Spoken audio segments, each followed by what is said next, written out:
Aukeratu dudan gaia, Euskara Batuaren hiztegia eta Euskararen lexiko estandarra.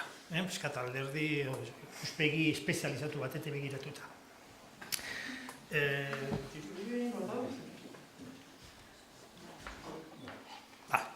Bueno, bi sintak berabili baditut, nabarduraren bat edo zehoz esan beharko nuke bi hau buruz. Ez normalean hauek sinonimotzat erabiltzen dira. Esaten dugunean, Euskara Batuen hiztegia, hiztegi dikzionario edo lexiko bezala ulertuta hiztegi hitza, bi adira baititu euskaltzenen hiztegian. Zein bestela estandarra hitz egiten denean askotan gauza berazari garela ulertu hori da, baina, bada nabarduraren bat eta nabardura horretatik tiraka fenomeno batzuk azeleratu nahi dituzke. Euskara Batuen hiztegiak baldin badaka nabardura propio bat eta bestetik bereizten nuena da pixka bat, de jureko hitz multzo bat dela. Nolabait esateko, arautzat edo gomendiotzat proposatua edo ezarria edo nahi zuen aditza erabili. Eta Euskararen lexiko estandarra berriz, de factoko zerbait, zientifikoki zein da behagai bat, observable, behagai bat deskribapenen emaitza izateke. Beraz, litekena da, Euskara Batuen hiztegian dagoen zerbait estandarrez izatea. Alegia, estandarizatua ez egotea. Hori, Euskara Batuaren hasieran, normala, dana zan proposamen, dana zan lehen horreko hitzaldietan esan denean, eta Ikerrek berak ere esan du, terminologiaren hasieran, zer egiten zan hitza proposatu? Ex novo, from scratch, zertako, hortik jendeak baliabideak izateko, idazten hasteko, irakasten hasteko, eta bar. Beraz, orduan, dana zan, nolabait, proposamen eta estandarrik, ezin zan, itzegoen estandarrik, denbora pasatu da, ez alperrik, badugu arlo batutan diskursoa bestelakoak esan badira ere, badu nola baiteko, ez gaude egoera idealean, baina ez gaude ondela 30 edo 40 urte bezala, ez da hurrik eman ere. Eta, eskema honek, pixka bat egiten du, oso interesgarria egiten zaidan eskema honekin, Igone Zabalak osentzen duen terminologia sareak einduz proiektuan, terminologia ofizialaz, terminologia kotifikatuaz, eta terminologia errealaz egiten da, eta antzeko zerbait da. Gertatzen da erdian dago, terminologia kodifikatu hori, izan diteke deskriptiboa, preskriptiboa, traktorea, edo beste da batekoa, edo begiradea. Eta, oso ondo, orduan, nun dago, Euskal Lexiko Euskara Batuaren hiztegira itzolitan, nun dago, orduan, Euskara Batuaren hiztegi edo lexiko espezializatu hori edo, printzipioz euskaltzenen hiztegian zerbait badago. Euskara Batua arau ofizial gisa, gero beste arau maila bat, euskal termen dagoena, askok arautzat edo, baina gabi dago estatus bera, ez duela. Baina, lehenik eta behin, lexikografia espezializatu preskriptiboa badago euskaltzenen hiztegian. Eta lexiko tekniko estandarra nun dagoen, printzipioz testuetan, edo, baldin badago hiztegi bat, deskriptiboa dena, eta korpusetan dagoen erabilera erreal hori argitaratzen atrebitzen dena, esango genuke hori ere terminologia erreala bada. Lehen esandakoa Euskara Batuaren hiztegian espezializazukia egon badago. Mirianek izango ditu datuak. Nik egin detena da, nola ez dagoen euskaltzen hiztegia, osorik zehatzerik, isapazen bidez begiratzerik adidez, denak banan kontatu. Tatea zaizkit, markatuta 2008, baina badakigu askoz gehiago direla. Hor dituzue, afasia, elektroi, epizentro, metagailu, eta hau bezala, ez da izen bat, espezializatuak direnak elektroi. Ez daukate markarik euskaltzen hiztegia. Ez dakituki beharko luketen ala ez. Nik uste hor badagoela historia bat, hiztegi batuan zergatik sartzen ziren markak, adira beri zer, berdin dio, kontua da, hau baino askoz gehiago direla. Guk behin genuen zientziateknologiaen hiztegia biltzeko lan hortan genuen olako ekortze lan bat, eta ezken 7.000 hiztegi batuak zeuskanean 30.000 hitz pentsa. Baina askoz gehiago daude. Beraz, hiztekniko horiek, euskaltzen hiztegian dauden horiek, harmonizaziorako bai, baina hor daude. Eta horiek dira, Euskara Batuaren hiztegiaren parte dira. Orduan, nolako harremanak daude, nolako erlazio daude bi kontzeptu edo bi quasi sinonimo hauen artean, ez? Euskara Batuen hiztegiak eragin egiten dio erabilerari preskripzioaren bidez. Eta, bueno, egia da, euskara estandarizatzen lexikori behatzen eta jasotzen eta aintzat hartzen den neurrian, bueno, eragina duela, bueno, preskripzioan edo euskara Batuen hiztegian behintzat. Eta lako deskripzio bat, kutsu bat ere ematen dio. Zer gertatzen da, garai batean, eta kasu batutan oraintsu arte, behar bada, izan dira, izan ipatu dira olako, euskara Batuaren eta izan diren ikuspegi desberdinen arteko bilakabidean, momentuak izan dira, baina preskripzioen eragina hasieran erabatekoa, ez olako estandarrik, baina zegonean ere izan zuen bere eragina. Eta kasukak, aipatutako berak ekarri dek, azkenekoa izateak ere, horrako morrontza ditu. Hau edia zinta teknologiaren korpusaren korpuseko datuak, korpus horrek hartu 1980-etik 2002-ra, eta urdin ez duzue inguru giro. Eta ez du, ikusten da hemen da ingurumenen, 1989ko datuak dira. Kontua da, hiztegi bat oinarri duna hartzen baduzue, ikusiko duzue, lantaldeak besterik gabe onartua inguru giro. Norbait izan. Eta datu hauek, 20. menduko korpusekoak. Ikusten dituzue zenbakiak? Zerbait, ez? Ez. Orduan hor, arrazoi linguistiko, ez gara hortan sartuko, nolabait erabilera aski estandar ura, esango nukenik, aldarazi egintzen, arrakastatxu izan da, ingurumen erabiltzen dugura, baina gaur egon egingo genuke olakorik, nik uste dut, ezetz, kasu honetan ezetz, behar badeze batutan, baina olako kasu batean, segurazki ez. Segurazki gaur egon, berreun izan beharrean igual 2000 dira, eta besteak eta bar. Eta beste kasu batzutan, hartu da erabilera, kasu zar batzutan, ez orain hartu da kontuan erabilera.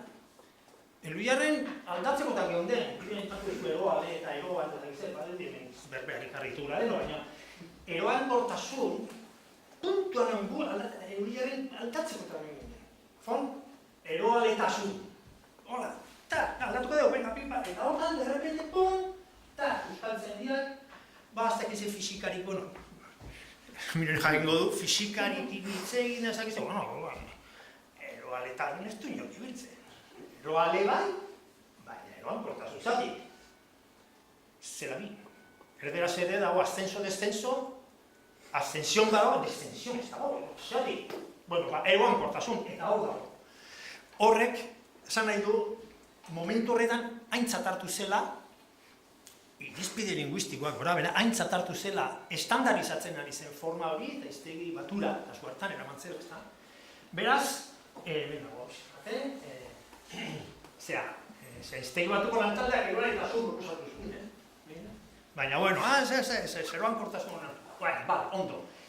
Orduan, kolako kasu batzuk badaude, araua erabilera nola egiten dio terminografia hiztegi batuan, kasu honetan euskaltzen den hiztegien kodifikazioak, badira kasu batzuk, erabilera aintzat harturik arautu direnak edo berretsi direnak edo, eta ez bat duaz, ari batzuk garri. Eta gero nabilen duguraz. Bidez, elkarri ditzen interakzio desagerrarazteko saio bat izan zen, eragin truketa, etorri zen Euskal Herriko Unibertsitatetik. Eta, datuak, nola baita esategatik, aplastanteak zian. Azkenan hori, horrek ez duna horregin, komposatu hitza onartu zen azkenean, naiz, eta ez baino ikatu. Naiz, eta definizio batuetan gai bakun dagoen, hondik ere euskaltzen hiztegian hori berrikusi beharko litzatekeela edo gai bakun sartu. Diversitate dago biolmarkarekin, anistasun ez dago biolmarkarekin, biolanistasun nire diversitate. Igual biolanistasun hau, teknizatu da. Eta, hau, horrein dela, ez batute, hemen jarriko nun, zeratik, lenguaia informatikan debekatzeko saio sendo bat egon zalako, eta, azkenean, terminologia batzordeen bidez, euskaltzen diak edo horiak, lenguaia da estandarra informatika. Eta hori ere nolabait da estandarizatzen ari zen, edo estandarizatuta zegoen. Hitz baten, berrespena euskaltzen digiztik. Irrada dago, berdin erradiazio eta fizikari galdetzen badezu, irrada inork erabiltzen duen arlo espezializatu hor dago iztegia. Zorionez erradiazio estandarizatu, eta informara guzia da. Eta hotzen kasuan, horretan ere dezun, zientzate eta teknika iztegia biltzeko egitasma bai errepikatu duenik ere, ez da. Ja? Adibidea nik ez du alitu. Ondo ez da, zergatik, guk ikusi genuen. Matzakatu zenulako, fizika. Bueno, zira batxaldeko ez dago ezke giroa. Fizikako oinarrizko lexikoa landu genunean, erabili genituen korpusetan, etzan hotz inundik agertzen. Eta, are gutxiago, hotzaren lastertasun. Esan zan hori dela azten izan bat urte, horako balentria batekin zuna ez dakit nundik bota eta bere burua eta berriak esan zuen hotzaren lastertasuna menditu zuela. Eta nik ikusten nahi zen Mikel Izararen lagua eta zentzen, guri fizikak egustu gara bitzen zela hotzaren lastertasuna. Soioren abiadur, ez da? Joder, eskerik, oso, no? Zenbat? Orduan, zein da gaur egungo joera, oso gaingilo dien, gauza asko dokumentazio baina, gauza genezake nik uste dut nagusitzen ari dela beste hau. Eta adibide asko daude eta eman genitzake zergatik korpusak erabiltzen direlako, eta bar. Horrek ez du esan nahi, kasu batzuetan, hemen dagoen erabilera edo oso urria da, arlo batzuetan mendik ez dakau diskursorik, edo benetan zintu onartu joaz ere arzui linguistiko, praktiko edo semantiko batengatik, eta gertatzen da preskripzioaren eragina. Baina, joera nagusia, zagon duke, hori da bat. Dana da, ontarako, duguna da, tuak, korpusa, azteres, nagoik aztertzeko. Ez badago baturik, ez badago estandarizazio antzurik, beti izango da, ex novo, Rosanen berria, eta orduan, zer da hau, ekintza minoen printzipio, hau da. Ideia ditzake erakunde arau edaien edo normalizatzen gomenduek impactu txikiena izatea erabieran finkatuta edo finkatzeko bidean lexiko teknikoa mentzat. Ez dakit lexikoa dutarekin, oraingoz hau aplikatu egiteken ala ez. Orduan hori da, daukagun ideia, euskaltzen diren oinarrizko lexiko teknikoak prestatzen dituen zientzia da teknika izteko biltzeko egitasmoaren lantaldeak, hori da gure izkuspenia. Adibide bat, hau ez dagoen dekonakuta, baina aurkeztuta dago, eta hau euskal erabiltzen ditugun datuak, adibidez bat, korpusak, adituak, korpusak erabiltzen ditugu, oinarrizko lexiko hauek oinarrizkoak dira, ez dira terminologia zaharrak egin lantzen diren espezializazio maila altukoak, oinarrizko lexiko tekniko ezaikara, eta igara behatzen zer egin duen.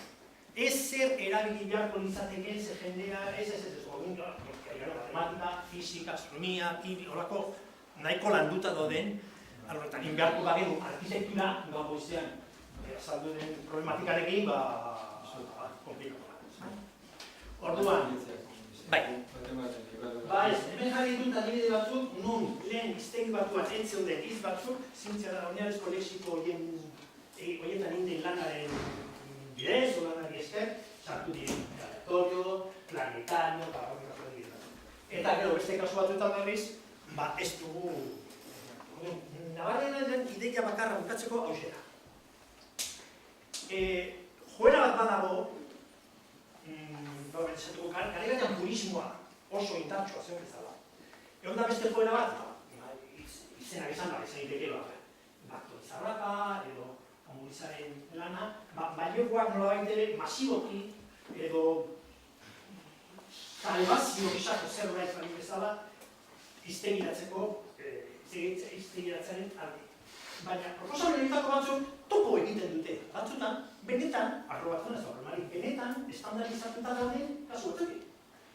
Eta, adibide, simple bat. Amolizak akusatzen zuen elemental atzea, partikula elemental. Elementu badugu, zeratik ez dugu partikula elemental egiten, badira. Ez dugu partikula elemental sartu, fizikaren oinarrizko lexioan, fizikariek oinarrizko partikula. Erabiltzen dramaterako ez dakizun bat dut. Guk, esan behar diegu egin partikula elemental sartzeko. Hori zintu hori. Orduan askotan, estandara aldatzeko proposamena ez dator bakarrik izinzpide linguistiko estuegiak dituzten akademiko ez dakit batzuengatik, ito daitezke beste toki batzuetatik. Ok? Bueno, hau esan beste bat, finik eta bukatu. Ez da bat.